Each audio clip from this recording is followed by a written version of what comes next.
Hi everyone, I'm Michael Glenn with the Employer Branding EXP. If you haven't heard, we've got a virtual conference coming up on September the 9th. And if you haven't reserved your spot yet, make sure you go do that over to employerbrandingexp.com and get your complimentary pass. This is our second conference and we have a awesome lineup for the fall conference on September the 9th. And I'm so excited. Today I'm joined by the awesome Thea Neal, who is joining me, and she's one of our featured speakers at this event. And, for those of you that are watching this right now, I'll tell you what, just give us a little quick info about yourself and what you do and what you're going to be talking about Employer Branding EXP. Sure. Thanks, Michael.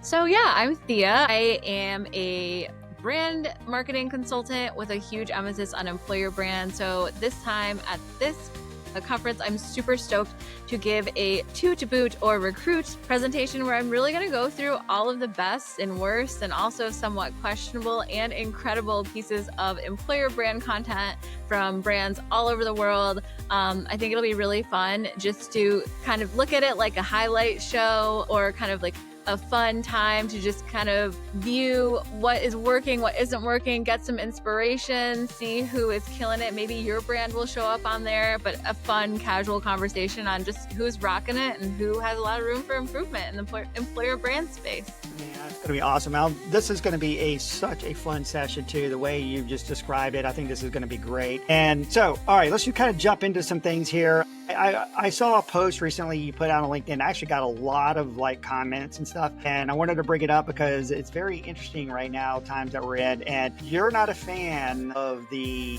LinkedIn easy apply. You actually said it's like, you call it an easy deny. So I know there's a lot of recruiters out there, and I feel like you sort of opened the floodgates, right? Because when you said that it's easy deny, for the people that, I guess the people that are using easy apply, it just opens the floodgates for people that are qualified. So, tell us a little bit more about that. I just thought it was an interesting comment.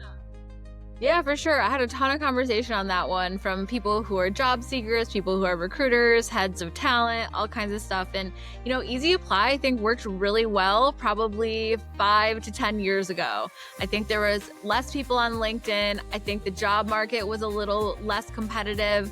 And now I think Easy Apply is honestly kind of a vanity metric. It's a really good thing if you are a recruiter or a head of talent to say, hey, we had this role where 10,000 people applied. How incredible. However, I bet you're not going to really hire many people or one person from those 10,000 because it is so easy to do. So I do feel like Easy Apply is kind of seen as a means to get a bunch of applications and look like you're the super desirable company, but it's also an opportunity to get people who aren't as, relevant to the role and who aren't as qualified. So it's definitely more of like a quantity play instead of a quality play, in my opinion. I have heard people who have gotten hired from it, which snaps to you. I'm so happy for you. But I think generally speaking, I would tell job seekers to look more like applying directly on a career site, because I think you're more likely to be seen by a recruiter from a direct app than you are from something where you only had to enter your resume and your phone number. Yeah.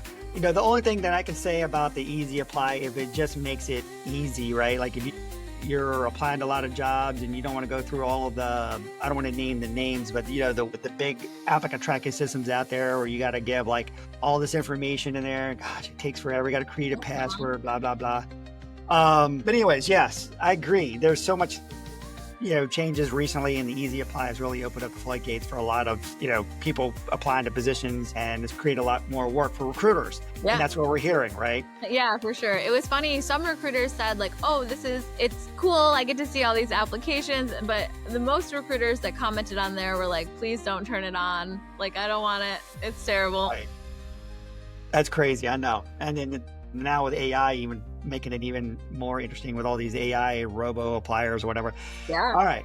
Let's say, here's something I want to throw at you. Your videos. I love your videos. I love your content. You just really creative. But I got to ask you, so imagine if you're just in a room with a bunch of employer branding professionals. What do you think the hot topic is right now that's going to be buzzing around this room? I mean, of course, the hot topic is AI. Everyone wants to talk about AI. I think a lot of people think, oh, okay, employer brand is is something that I can use an AI tool to promote, which sure, there are some great AI tools that help employer brand. However, I caution people to think an AI is going to solve all your problems, because an AI will solve zero of your problems if there's not an AI prompter who is telling the AI what you need help with. So I think that is a huge thing we're all pondering, is like how many, employer brand people, regular brand marketing people, like how much is AI going to take from all of us?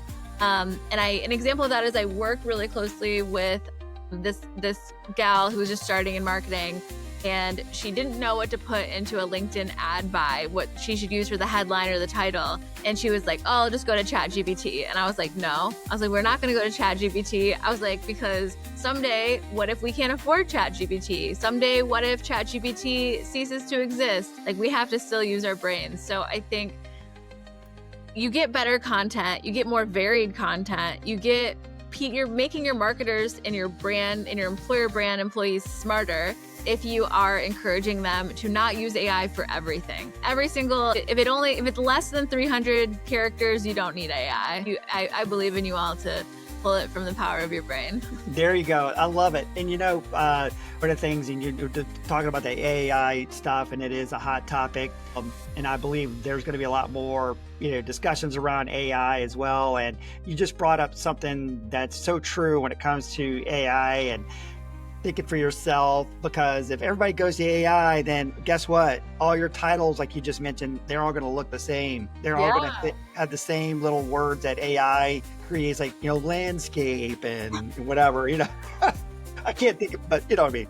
And like we all went to a lot of us went to college. So like, let's not let those very expensive college degrees go to waste. Exactly. All right, let's pivot here for a second. So let's get back. All right, let's talk about employer branding. We've been talking about employer branding, but let's like the one thing about employer branding that is like totally broken right now and seriously needs to be fixed. Oh man. My immediate reaction is when I first got started in marketing, which was many, many moons ago, one of the things that someone said to me was, you don't expect a billboard to be free. So when you're thinking of marketing, why is it that when it comes to employer brand, we also expect it to be free? So I think we're too reliant on LinkedIn or Glassdoor to build that employer brand, when we need to also be looking at other platforms to build your employer brand. Oftentimes those platforms cost money. And so I would say the thing that's totally broken is that I think a lot of C-suite folks or people who are deciding those budgets don't see the importance of investing in your employer brand, when really like long-term employer brand will affect your company so much more than you can possibly imagine. Because if you don't have employees who are stoked to be there, who are engaged, who are passionate, who are having at least a decent time, your products will fail. Your products will not be as successful. Leading into with employer brand budgets, or really making sure that your employer brand team is supported and feels like they can take risks and that they can go to new platforms and they can find new people. That's how you have a better product in the end. So if you want your business to succeed, you need to invest in employer brand in a proper way, and not, giving them the scraps of brand marketing that, they could possibly bear. Yeah. And that's so true. And I think a lot that we've seen too is probably the budgets have been kind of cut a little bit, and that's certainly not a way to invest in employer branding, Yeah. All right. So let's kind of go back to something else here. I know we're kind of all over the board, but I just wanted to maximize the amount of time I have with you. And I just appreciate your insights and the things that you bring to the table. I know you're going to be talking so much about some really fun stuff at the conference. One thing I do notice that you get a lot of on LinkedIn is engagement. And here's the deal. A lot of people don't get this kind of engagement. There's this algorithm that everybody's trying to figure out on LinkedIn. It's so unpredictable. Is there something that you do? Or is there something like that you can give to employer branders, to some insights on how they can increase more engagement? All right, let me back up here. Because of your brand and the things that you do, you get a lot of engagement on LinkedIn. How can you take that person who's an employer brand person and go out and get the same kind of engagement that you do without like encountering any kind of roadblocks from like marketing and or internal communications or HR? Yeah, I mean, I will say, I think for me on LinkedIn, I started taking a lot more risks when I started my own company. So as soon as I had TMN branding, I was like, okay, now I can swear on this channel because I don't have a proper employer who's telling me I can't. Right. Now I can create the kind of art that I want to. Now that I don't have anyone from legal or someone, over my shoulder, making sure I'm not embarrassing like my main employer. But I think it's really important to honestly just be yourself and have the conversations with yourself or with your audience that you would post in your diary sometimes. I think especially with how much AI content there is, which I think we can all identify it at this point. If I can see a piece of content and know it was written by AI, I feel pretty confident on that, which I don't think that'll last forever. I think those things will get smart enough that we can't. But when I see a person's voice on there and they're making a brand for themselves on there, I'm more likely to engage with it and I'm more likely to want to read it. I think when it comes to your brand, if you're a big brand and you're trying to break through the algorithm on LinkedIn, I would say create content that people on the site give a shit about. Especially I have worked at so many places where they're like, oh, LinkedIn is just where we throw all of our lead gen stuff, all of our product marketing things. We just put them on there and we don't really think about it. But people, predominantly speaking, are not going to LinkedIn so that they can spend money. They're going to LinkedIn so that they can look for jobs, learn about what jobs their friends are doing, see who's hiring. It's a job site. So if you're a big brand and your LinkedIn page is a bunch of self-serving BS to try to make more money, your content's not going to be as good. But if you're a LinkedIn page that talks about how much people love working there, talks about, cool awards you guys have won in the employer brand space, or talks about what jobs you have open, or talks about people getting promoted, that's the kind of content people want on LinkedIn. So I would say for your personal site, show your voice more. I know a lot of times people say oh, don't talk too personally, but I love learning more about people on LinkedIn. I love hearing about, your crazy career journeys or mistakes you've made in business.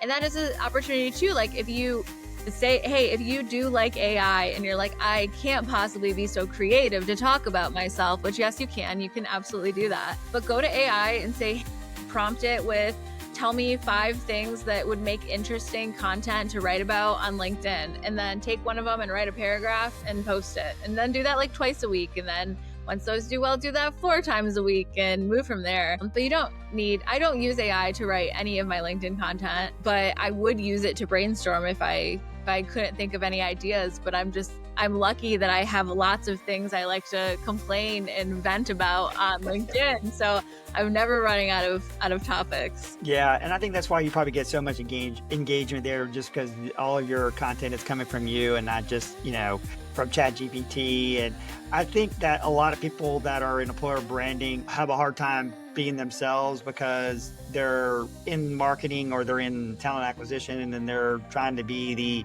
voice for the employer brand, which is very cut and dry. But the weird thing about it is some of the stuff that you've been putting out there, you've been getting all these great engagement and, I don't know what your metrics are, but it seemed like you're getting a lot of comments and reposts and whatnot and stuff like that. But then if you look at somebody who's just an employer brand person and they're 9 to 5, you wonder what they're getting. There's nobody really engaging with that kind of content. And I feel like what will be interesting with this conference is somewhere down the road, somebody's going to figure out how to blend both of those, where you could be yourself like you are, and still be an employer brand person for the company and get maybe just as much engagement just by being yourself. So hopefully we'll get there someday. I know there's so many little things that we've got to be careful about what we say personally, and we're still representing the company. And I think employer brand people in general, we're so sensitive of that because we're so used to looking for other people at our company to see how are you guys behaving on the internet. So we're all so much harsher with ourselves. But I mean, I think you can develop your voice while also like being careful of your work brand guidelines. And like worst case scenario, make friends with legal, like if you're compliance or someone. And then if you're like, hey, I'm kind of weird about this post, I'm not sure if I can post it, send it to one of your friends and they can give you a +1 or not. Sure. All right. All right. So whoever's watching that, hopefully you're going to take that down and make sure you definitely have friends in the internal comms or legal. Make sure you're good with them. Okay. Thank you so much. This has been awesome. Thank you for sharing all these insights. And again, I'm just looking forward to your session coming up on the conference. And before we leave, how can those that are watching right now, how can they get in touch with you, follow you, and so forth? Yeah. So I'm Thea Neal on LinkedIn. Come holler at your girl. You can read all of my fun, spicy, curse word fueled LinkedIn posts. And two, if you need any branding help, I'm your girl. So holler my way. But thanks so much, Michael. I can't wait to have an awesome time with you at our event. It's awesome. All right. Thank you so much, Thea. We are just days away, and this has been fun. So we'll have to do it again sometime. Yes, let's go. All right. Thank you. Thanks.